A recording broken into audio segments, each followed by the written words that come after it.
Hey everybody, welcome to episode 7 of the Hammer and Nail Show. I'm Jack Hammer, and my guest host here is Jessie Naylor, and my guest host, my regular host. How you doing, Jessie? I'm doing good, man. You keep saying what episode it is, and I guarantee it'll all stay in line until the time that we go back to my channel where I'm going to lose all control. So I'm glad that you're keeping order because I certainly am not. Yeah, I'm like the guy on the Tonight Show, the drummer Questlove. At the beginning of every episode, he says what episode they're on. He's up to like 1452 or something like that now. So yeah, It's it'd be impressive. fun to kind of try to track that. So I know coming into tonight, there's a couple of different things we wanted to talk about, and really the big hot topic right now around 49er land is the schedule coming out. We've known since January, since the season ended, who the opponents were going to be, but now we actually have dates and times and what time they're going to be on TV and everything, the channels, to really take a look at this and figure out where we're going to go if we get to go watch and play a game and all those kind of things. So I want to kind of get your thoughts first off on what you think of the schedule. Yeah, I mean, well, off rip, as far as the opponents go, I like what I saw.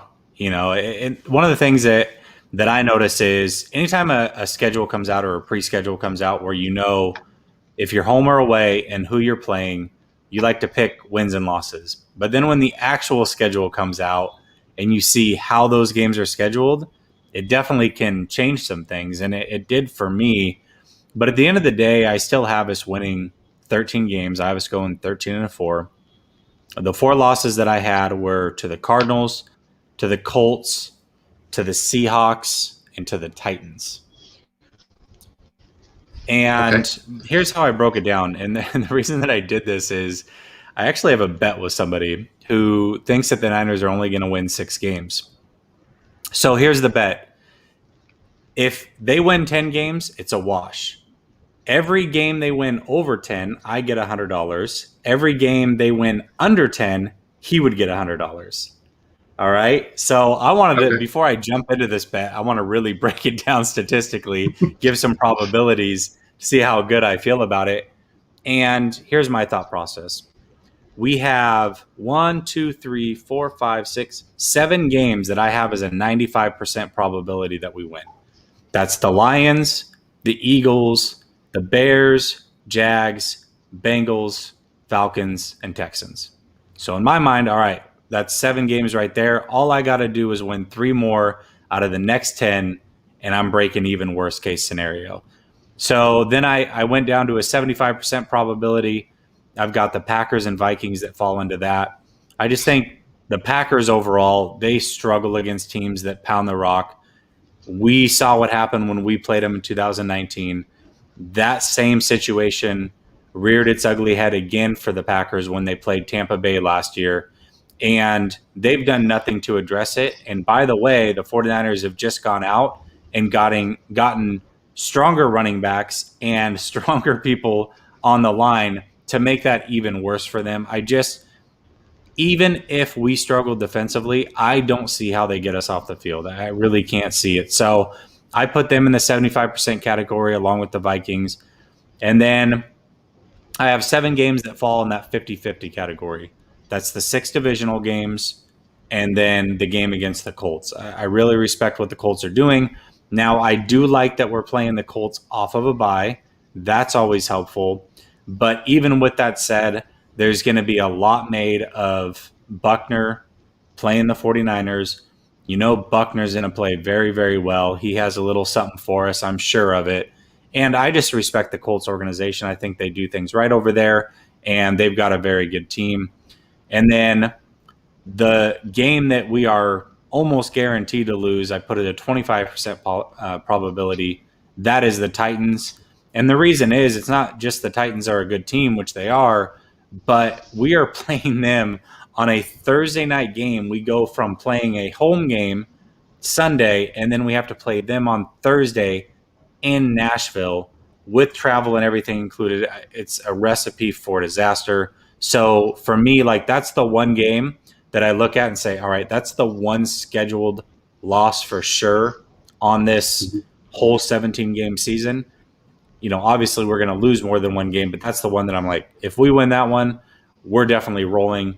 I do not expect that to be a win. And so that's how I came up with my schedule. What do you have us finishing at? And please tell me it's at least 10 wins, because then I'll feel really good about this bet. Yeah, well, I came in at 13-4, and I wrote an article that posted today for All 49ers SI on this, and I came out to 13-4. My process was different. I just kind of went through and just based off of some of it was based off of tendency, some of it was based off of the teams that they're playing. As far as like, if you look at the schedule, Detroit, I have them down as a win. That's going to be an interesting game, because first-time new head coaches in week one sometimes have that ability to pull off a win when they shouldn't. Go back to, I think it was 2000 and whatever year, would have been around 2003, I think it was. You go back to 2003, that after they'd fired Mariucci and they brought in, I can't remember who the guy was now, Erickson. And they brought in Erickson. Yeah, in that first game under Dennis Erickson, they won 49-7, and everybody thought they were going to just keep rolling. They'd just been in the playoffs the year before, and then they ended up the season at 7-9, and then the next year was 2-14. So, well, didn't Tom Zula win his first game as well? He did, and that's one of the things in the NFL. Those first couple of weeks in the NFL can be really tricky, because that's kind of when weird things happen, especially week one.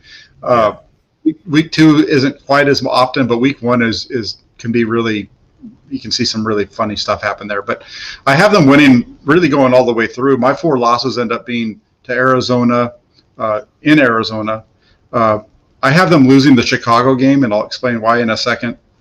I have them losing at Seattle, and then the Tennessee game. And the Tennessee games for exactly the same reason that you mentioned earlier. I mean, Thursday night, this is as bad of a schedule game for them as the Harbaugh back in 2011, I think it was, when they had to travel out to Baltimore for that game on Thanksgiving. It's kind of the same thing. They played at home on that Sunday, and then they flew out to Baltimore to play the game on Thursday. And the way I see that Thursday night game against Tennessee is, I think that's going to be a really close game in the first half. I think, for me, I see them losing that game in the second half, and it's just going to be because of the wear and tear of the quick turnaround and the quick travel. For me, I have them, the one thing before I get into the Chicago losses, and I didn't put this in the article because I don't have anything to back it up, but really what this seems like when you look at the way the Niners schedule was put together, it's almost like the NFL schedule maker said, the 49ers have a pretty easy schedule here when you compare it to the rest of the NFC West. So how can we kind of make their schedule a little bit tougher, considering some of these opponents aren't as good? How can we kind of maybe toughen it up a little bit so that it evens it out, so their overall strength of schedule doesn't end up being as easy as super easy, and it makes it easier for them to win the division and whatnot. So when you look at a game like at Chicago after a primetime game, late night Sunday, you got to turn around and fly to Chicago to play at 10 o'clock in the morning. That's tough. And then they're doing that again a few weeks later, a Monday night football game at home against Los Angeles, having to turn around from that and fly across the country for a 10 a.m. kick against Jacksonville. That's a tough one.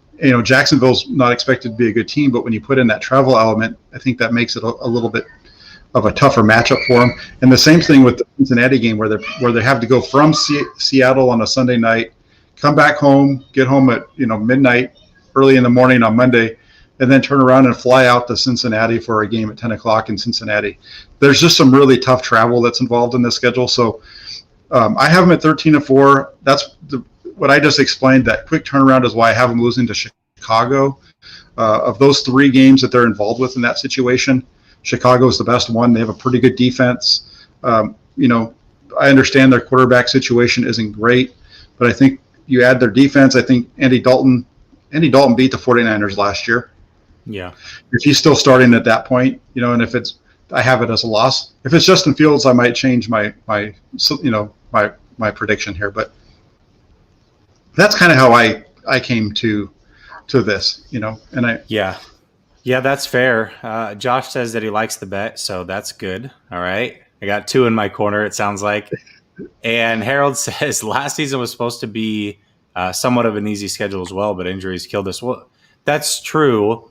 It's impossible to predict injuries. You have to go with what's on paper. And I feel like wise people always are willing to adapt their thought based off of new information given. So yes, as we go into these games, if all of a sudden we're super injured, of course my tune could change as far as who's going to win. And I would expect everybody's tune to be that way. But on paper, as it sits now, this is what I see.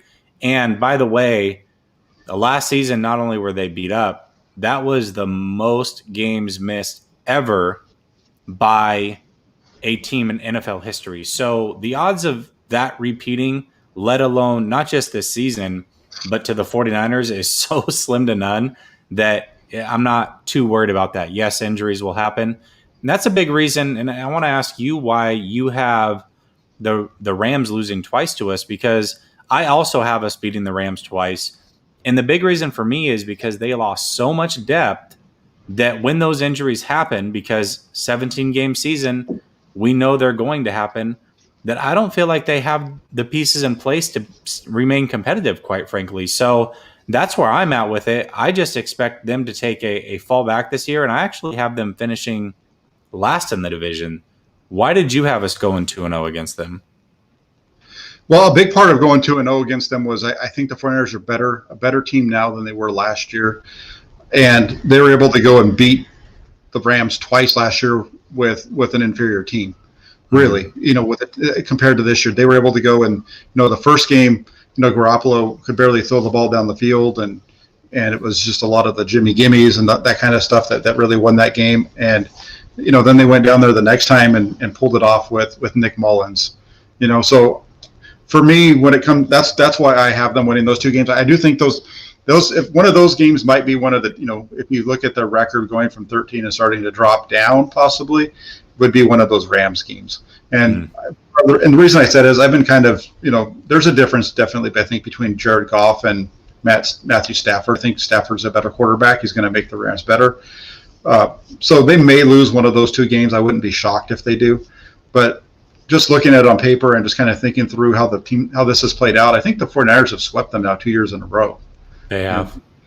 So I think they've got a pretty good plan in place on offense, and on defense, I think they're going to be okay against the Rams. I just overall think the 49ers are a better team.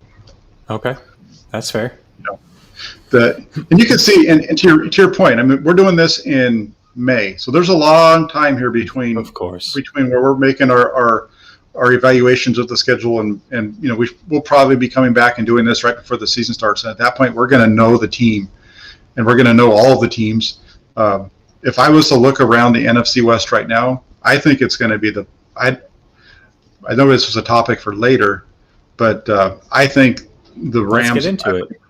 I would agree with you on the Rams piece, though. I think that they're going to be they're not going to be the toughest competition for the 49ers in 2021. Yeah, so, I agree. Yeah. So that's where I am with the schedule. I mean, a lot of it's funny. We have different losses, obviously, but we came to the same record, 13-4. Well, we're not too far away, because I think you had said Arizona was a loss, Tennessee was a loss. So that's two of them. Mm-hmm. Did you have Seattle as a loss as well? Yeah. Yep. Okay. So the only loss that we don't have in common was I chose Chicago, and I can't remember who your fourth one was. I chose the Colts. Okay. Yeah. And one last piece on the schedule. And I know we didn't prep about this before, but what is the one game that you are most excited to watch? Ooh, the one game I'm most excited to watch. I mean, Seattle's always a fun, regardless. Seattle, those games get me so nervous, yet so excited. But I'll take the division games out of it. I would say the Packers game. I love playing the Packers, and yes, I expect to win that game, but as a Niner fan, I know that this is kind of sacrilegious, but to me, Aaron Rodgers is my favorite quarterback to watch play. I just think he's so smooth. He's so slick. He is a bit of a crybaby and all that, but just as far as his on the field, the way that he plays, man, for my money, I could watch that guy play every single week and never gripe about it. So, yeah, anytime that we play the Packers, I'm excited. And then I plan on going to the Jacksonville game, so that would be another one because obviously I'll be there. What about you? For me, the one that really stands out, I agree with you on the Green Bay game. Those are always fun, and the Seattle games, those are always, especially the one at home early in the season, just because that's usually one of the one. It's always a tough matchup. But for me, the one game that I'm most excited to watch is the Indianapolis game. Yeah. And the reason I said is that's the game to me that reminds me the most of the old time 49ers New York Giants rivalry. If you go back to I'm a bit older, so if you go back to the late 80s, early 90s, the 49ers and the Giants, man, those were some just low down, slug them out, beat each other up football games, and that's what I see that game being. Indianapolis is a kind of a bully in their own way with the way that they want to run the ball and pound you. 49ers kind of do the same thing, and those are just – I'm looking forward to watching I think what's going to be a really good defensive battle. That's just going to be a hard-nosed football game. Yeah, it's funny. I was going to say the Colts, but because I expect us to lose that game, I don't look forward to a game that I expect to lose. I understand that. I just I have them as a win. So either way, when you have those kind of games where you can just sit back afterwards and be like, "Dang, that was a good football game." That's one that I think of there. Tony over here, he says, talking about the Giants games here, he says, Lawrence Taylor hurting Joe Montana. Hope Aaron Banks can handle Defoe. I don't remember Lawrence Taylor hurting Joe Montana, but you just go back to those games, and there were some great hits. Mark Bavaro just getting laid out by Ronnie Lott, or Ronnie one time when they're playing at Candlestick, and Bavaro was carrying Ronnie Lott down the field. So those were just some good old time football games. But let's go ahead and switch up gears. I know we're kind of getting into this topic. So where do you think the 49ers stack up in the NFC West, or how do you think the NFC West is going to shake out? Yeah, I'll go worst to first. So again, I have the Rams finishing last. So many people are very high on that team, and I get it. Stafford's going to be there, but I just look at the way they drafted. Again, they lost so much depth on defense, including 3.5-ish starters, basically the way that, their nickel packages and stuff work.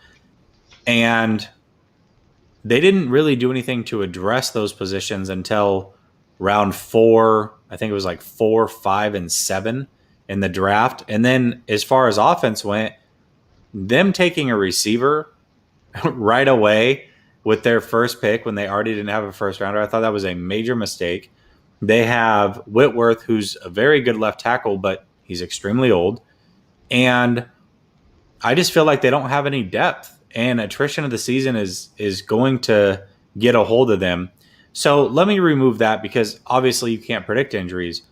I think Stafford, although is an upgrade over Goff, it can also be a problem for them, because much like the reason I didn't like Justin Fields as much as I like Trey Lance, Stafford holds the ball a long time, and he's looking to make plays down the field, and with that, he's going to get sacked.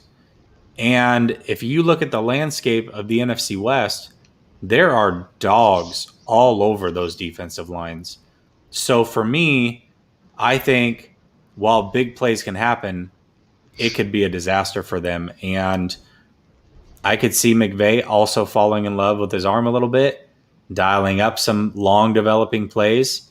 Stafford holding the ball too long, maybe that ends up being an injury, or it just leads to a lot of turnovers. So I don't believe in what the Rams have going on. So they're number 4 for me. I think Seattle has the worst roster top to bottom in the division, but they have Russell Wilson. And Russell Wilson, I'm never going to pick that guy to finish last in this division. I don't care who's around him. So I have them at number 3, but the rest of that roster is going to be tough to overcome. They definitely have some talent, but they have talent in the wrong places.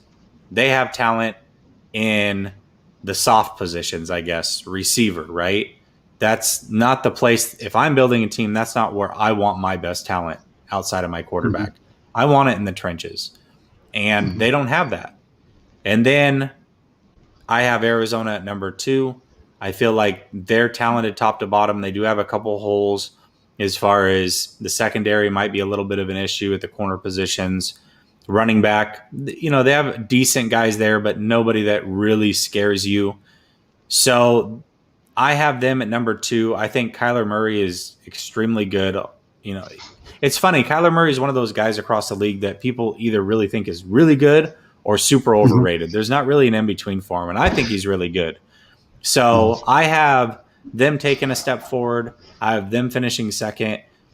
And although the 49ers have the worst quarterback situation for just this 1 year, as far as probably having the weakest quarterback in the division, whether that's Garoppolo or Lance, you know how much I love Lance, but it is his rookie year nonetheless. So even if he's the starter, I feel like those other 3 teams have a little bit better quarterback position for just this 1 year. But the rest of the team, top to bottom, the 49ers are stacked. We have depth. I just feel like they're the team to beat this year. And yes, the schedule sucks from a traveling standpoint, but as far as the teams that they play, it is the easiest schedule in the division. And I fully expect them to win this division. What about you? Yeah, for me, it's a little bit different. I've got, I would say that the Cardinals are probably going to be 4th.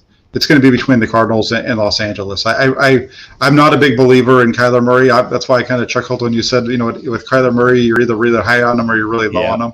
Yeah. I haven't, from a when I say quarterback standpoint, I mean destroying the ball. From a throwing the ball standpoint, I haven't been impressed with him in any of the games that they've played against the 49ers. Really, and he had decent numbers in the season opener last year, but that was mostly throwing to one guy because the 49ers couldn't stop him from running across the field on him. And then we saw the way that he played in the game later in the season when they did a better job of taking him away. Yeah. So I think it's going to be a close battle between the Rams and the Cardinals for being worst. I'm going to go. Now I've said all that, I'm going to go with Rams at the bottom. I just think they've lost too much. I really like Stafford, but I think there's a bit of overratedness to him. We'll see how it works out this year because everybody, he's the Sports Center highlight kind of guy, but for whatever reason his teams just don't win. And so let's see now. He's on the team that really wanted him. Everybody's excited to watch him in Sean McVay's offense. So we're going to see who he is. He's either going to make it happen now, or we're going to find out that he's just a stat machine. So we'll see how that goes. And so that's why I'm going to put them at the bottom. And I'm going to put Arizona just a little bit above them. Not much. But considering I have them beating the 49ers in one of the games, it wouldn't make sense to have them as being a worse team. Right. So, and then I've got Seattle as the second best team. I think it's going to come down between the 49ers and Seattle, very similar to 2019. Seattle's just interesting, and a lot of it does have to do with Russell Wilson. But for whatever reason, we always want to count them out because they have so many, issues or what have you. But every year they come out and it's you look at their roster, and I think their roster is better than people are giving them credit for. They added Gabe Jackson. They added another receiver. I think that's going to help out Wilson with getting the ball out early. I think the guys that they picked up from the 49ers are underrated. I think Kyrie Hyder is going to help that defense out.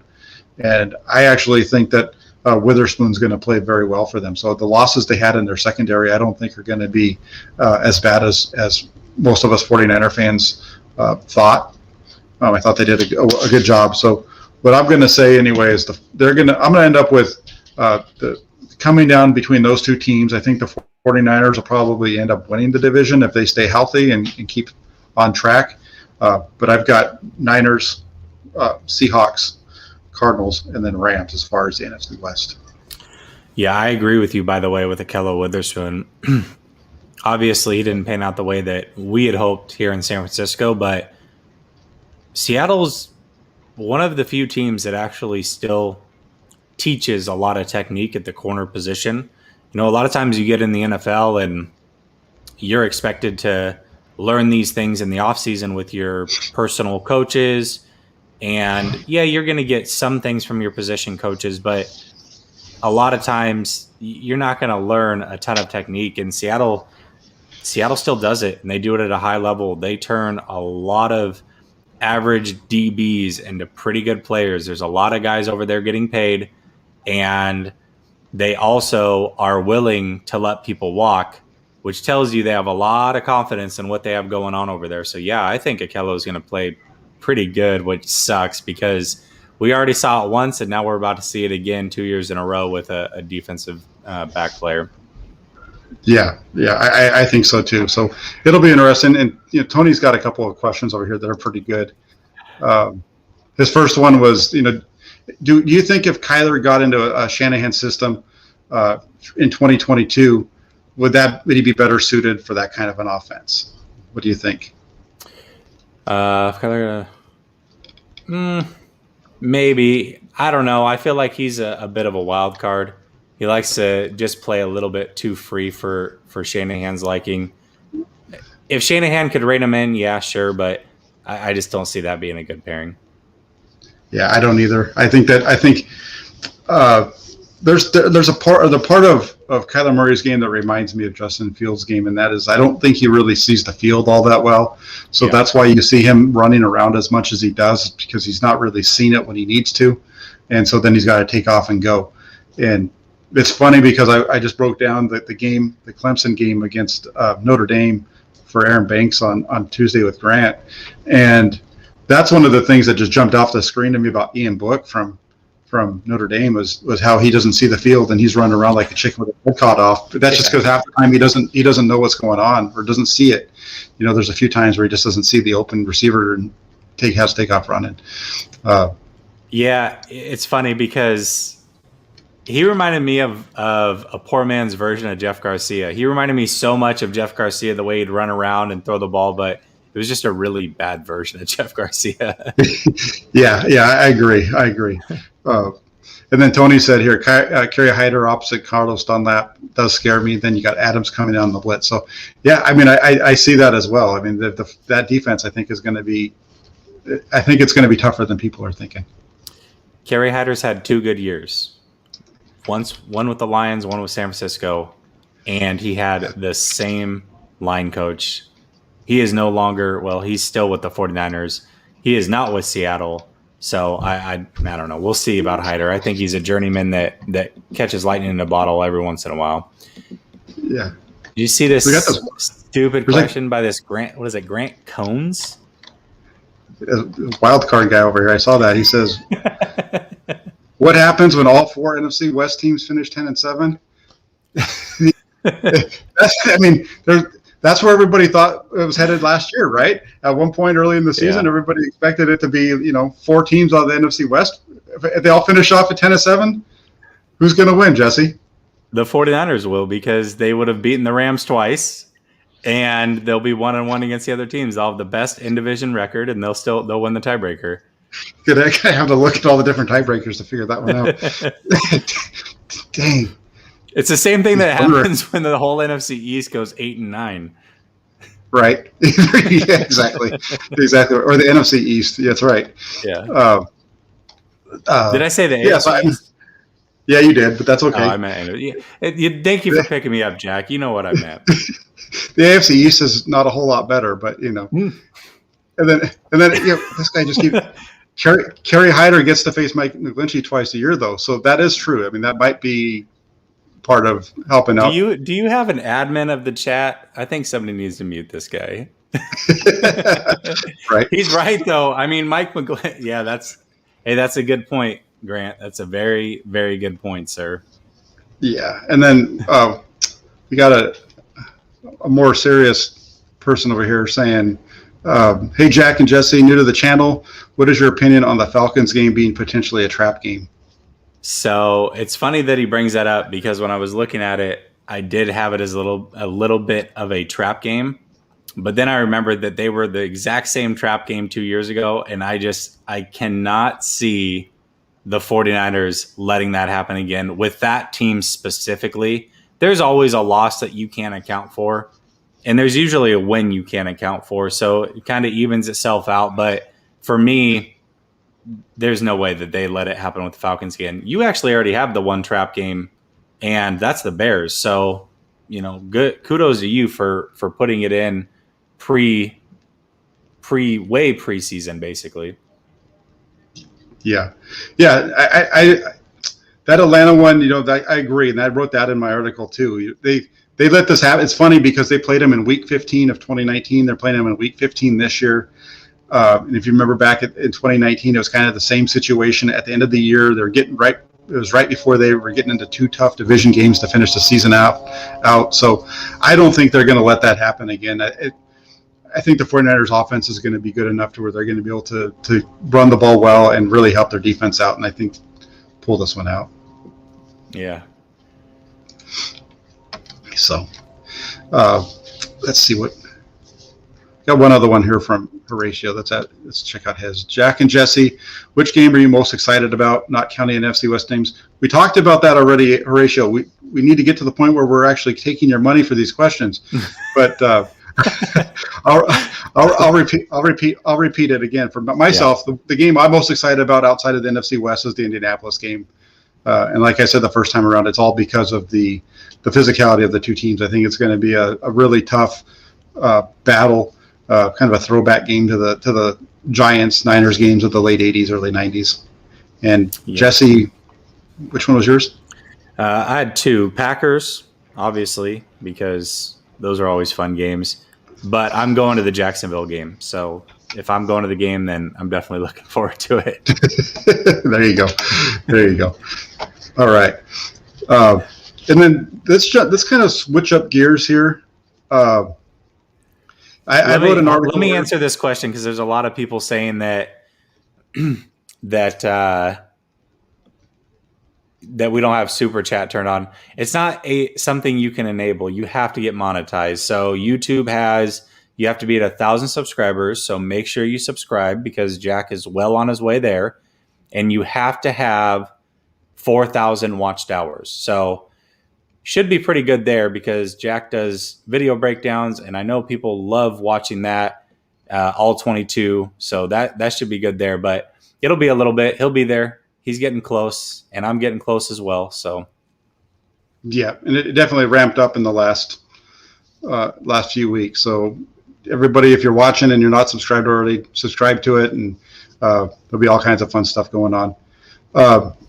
Before we get back to the questions, earlier this week, I had written an article regarding the running back situation. Basically the topic was. You fill me in. The running back situation with the 49ers that's a really full room right now. With there's 5 guys that you can look at and say that really have a realistic chance of making the team. You've got Raheem Mostert, Wayne Gallman, Trey Sermon, Jeff Wilson Jr., and Elijah Mitchell, those 5. Typically, the 49ers don't carry 5 halfbacks. They carry 5 running backs, and when you have Kyle Juszczyk as one of them, that's going to mean one of those guys might not make the team. So what I had wrote, and the title that came out was, will Raheem Mostert make the final roster for the 49ers? And so really, what that article was about was finding out, who do we think, when you break it down, who do you think is not going to make it? And, the way that I looked at it was, you have Jeff Wilson Jr., he's on pretty much a guaranteed contract. You've got the 2 rookies, and I think those are 2 guys that the 49ers are really going to want to keep because they're bigger backs, and that kind of seems to be the way that they're going. And then you've got Jeff Wilson Jr., I already mentioned him, sorry, Wayne Gallman, and Raheem Mostert left over. Yeah. Gallman's a big back that kind of fits the direction that they're going. But he can be released for nothing. His contract has no guaranteed money in it. And you've got Raheem Mostert, who's the smallest back in the group. He's the fastest, but the smallest. But he can also be let go with only a cap hit of like $458,000. So small cap hit. Yeah. Who do you think is going to be the odd man out in that group? Yeah, I think the Mostert article, first of all, good article. And it's funny because I was telling you before we got on, somebody had actually posted it in one of the 49er Facebook groups, and people were going nuts over the header on it. So that was pretty funny. But yeah, listen, I think that there's a possibility that Mostert gets cut. I think the likelihood of that happening is pretty small. I think Mostert is one of the quiet leaders on the team, and I think he's in the in crowd, I guess, with Shanahan and crew. And then when I just look at on-field play, yeah, he has issues staying healthy, but he also is a home run threat every time he touches the ball. I mean, we saw it immediately last year. He took a slant pass. It was like the first or second series of the game, whatever it was. It was pretty early, and took it to the house. Like, he is so fast. I think he had the 2 fastest runs in the league last year. That's above everybody. Tyreek Hill, Metcalf, everybody. So it's hard for me to see us getting rid of that type of explosive back. What I do expect to happen is I think Hasty's definitely not making the 55-man roster. And we got to remember we do have 2 extra roster spots this year. And I think Gallman, it's interesting because he was brought in and he fits that mold of big, strong backs. But I just, at the end of the day, I don't see him making it either. Now, one of them will end up on the practice squad. I don't know which one. My money would probably be on Hasty, just because I feel like Gallman would probably get picked up by somebody else through attrition. But we'll see. That would be my prediction on it. Yeah, and if you look at based on the way that the article was I had it down to Gallman and Mostert, and I didn't really get into it past that.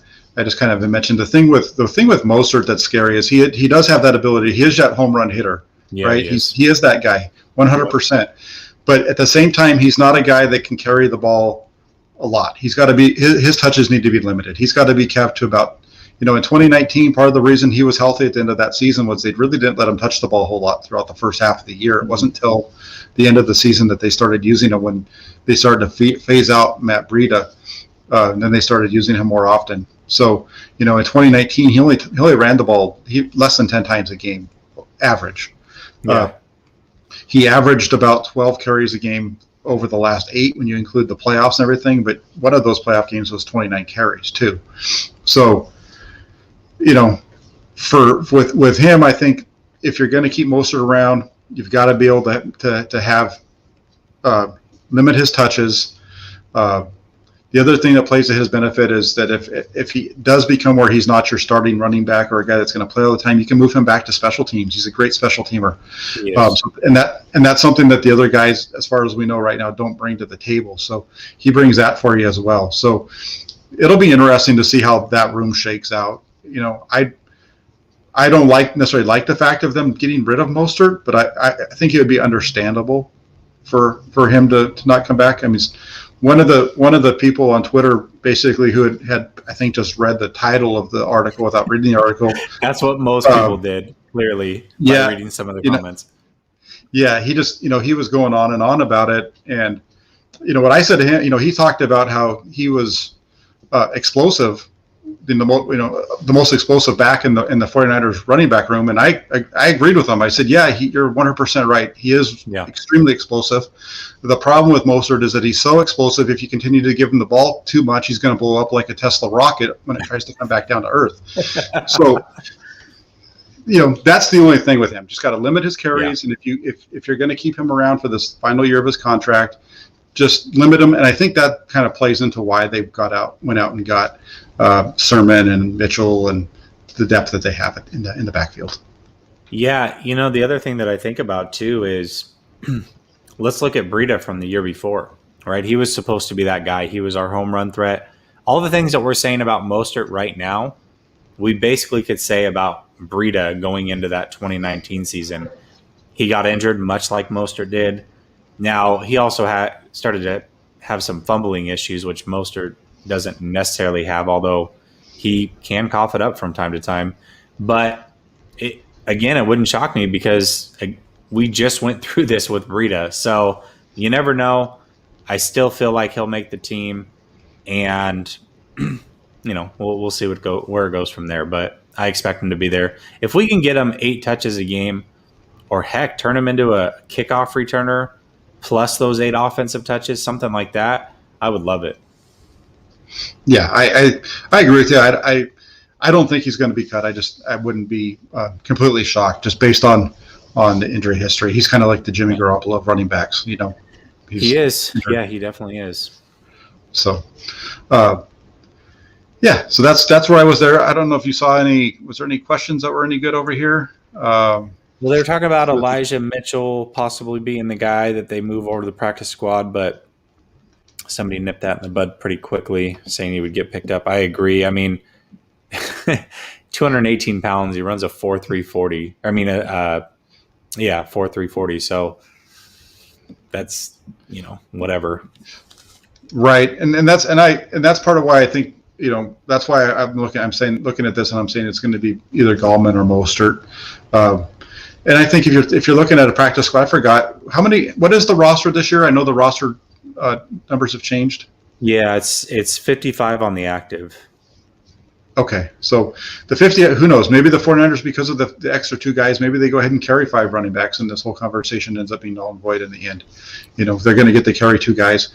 And what about the practice squad? Is the practice squad going to be like it was this year, where it's expanded, or is it only going to be 10 players again? I honestly don't know. I didn't look that far into it, so I'd have to do some homework on that. I just looked at the main roster. Yeah, I don't know. I don't know what that means. I mean, Shanahan always likes to carry 3 quarterbacks. So that's almost a lock. And I would hope that they would carry some of that depth in the trenches, because that seems to be where we've really needed it the last few years. So, yeah. It'll be interesting to see how it shakes out. And it's going to be exciting. I think the rookie minicamp starts tomorrow. Yeah. So it'll be fun. We're going to get to see some pictures of Trey Lance in 49ers uniform throwing balls around Santa Clara tomorrow. And we're going to start getting into practice time now, and I think it's going to be exciting to watch this team come together between now and August. That's the one part of the schedule we didn't touch on, was we actually get to watch preseason football this year. I know. I love it. I absolutely love it. Actually, I want to address one thing, and then there was a question way up where they talked about preseason and how we should handle it. So I think that's something that we can address real quick. But before we get to that, when I was on with Grant yesterday, he brought up a good point about how Trey Lance didn't talk to the media yesterday. And then today we had 5 players signed, but Trey Lance wasn't one of them. So does Trey Lance suit up for the rookie minicamp not being signed? I don't know how that works, but I would imagine that we may not see Trey Lance. If he's not signed, he's not technically mandated to do anything.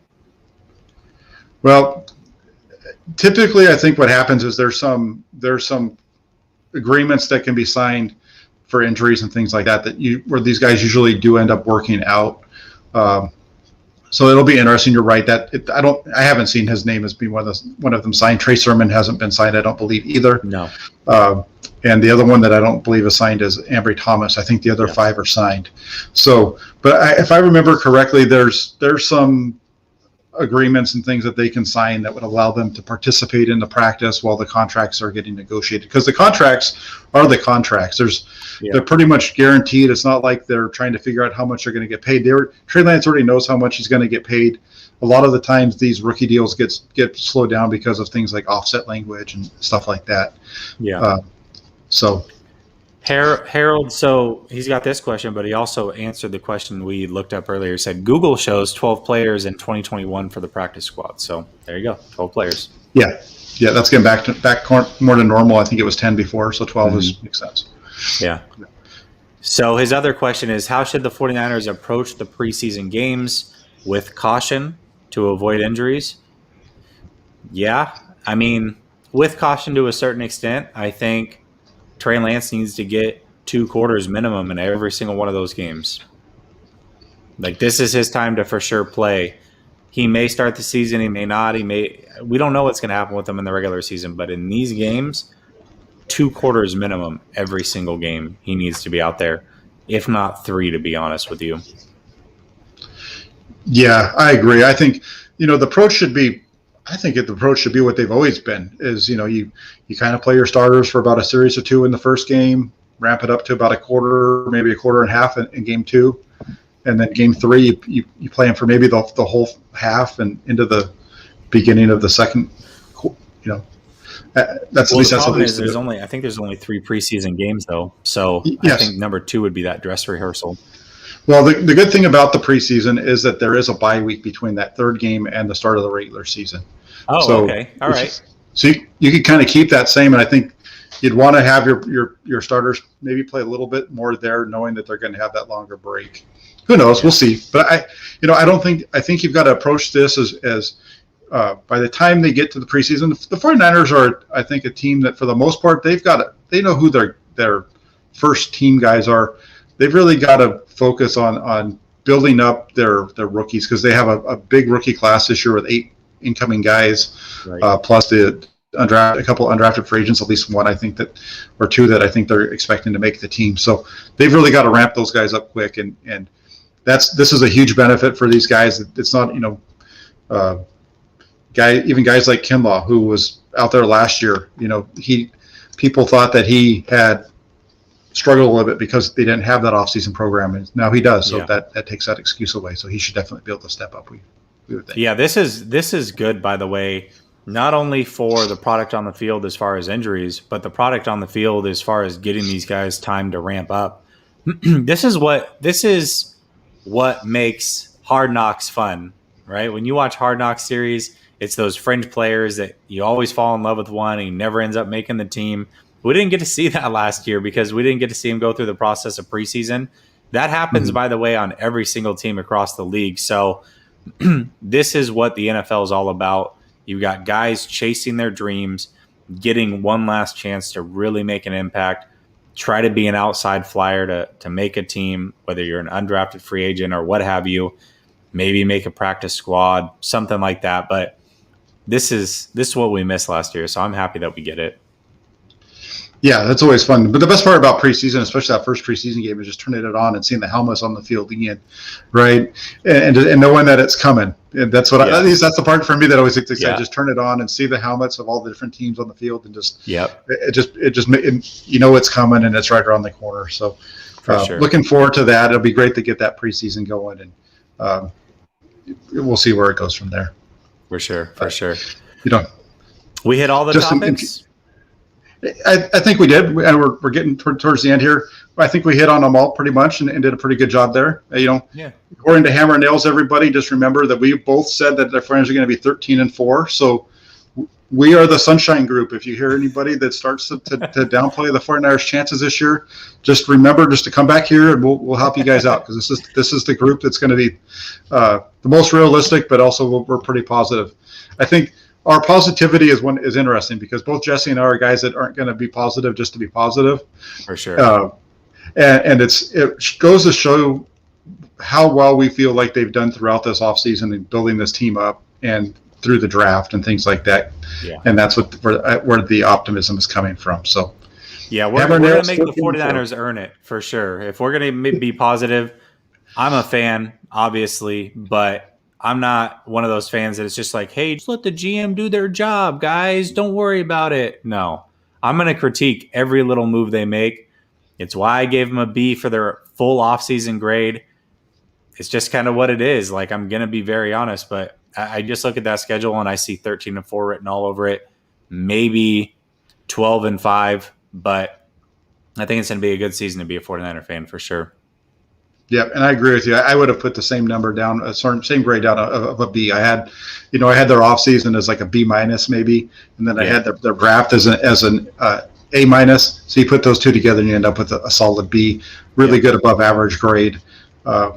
I think I'm really excited to watch what the 49ers can do this year. So, yeah, me too. Well, before we get out of here, I am actually starting a show with my normal crew on my channel, Last Second Sports. We're going to be going live in about 10 minutes.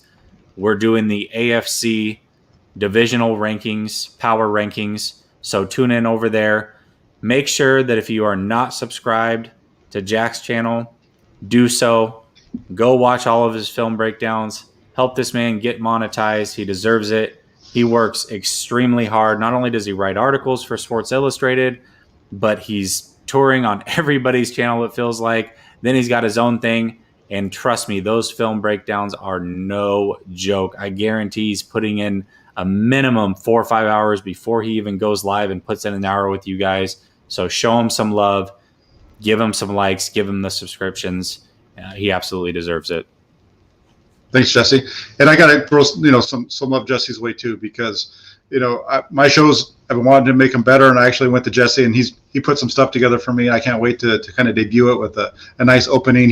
When you talk about hammer and nails, Jesse's the showman of the group. He really knows how to put stuff together. He's really talented in so many different ways, and so that's part of what makes it fun to work with this guy. So I appreciate it. Make sure you're following him and all the different folks that he works with over at Last Second Sports, because all those guys are great guys. They had me on draft night and welcomed me in for the first time with open arms, and were really polite and were fun to chat with. So make sure you're following all of his guys over there, as well as Jesse, and subscribe to my channel too if you'd be so kind. So everybody, you guys all have a great night. We'll be coming back at you, at least I will, with some breakdowns starting next week. Took a little bit of a break this week, and we'll be getting back into it next week. Thank you, everybody.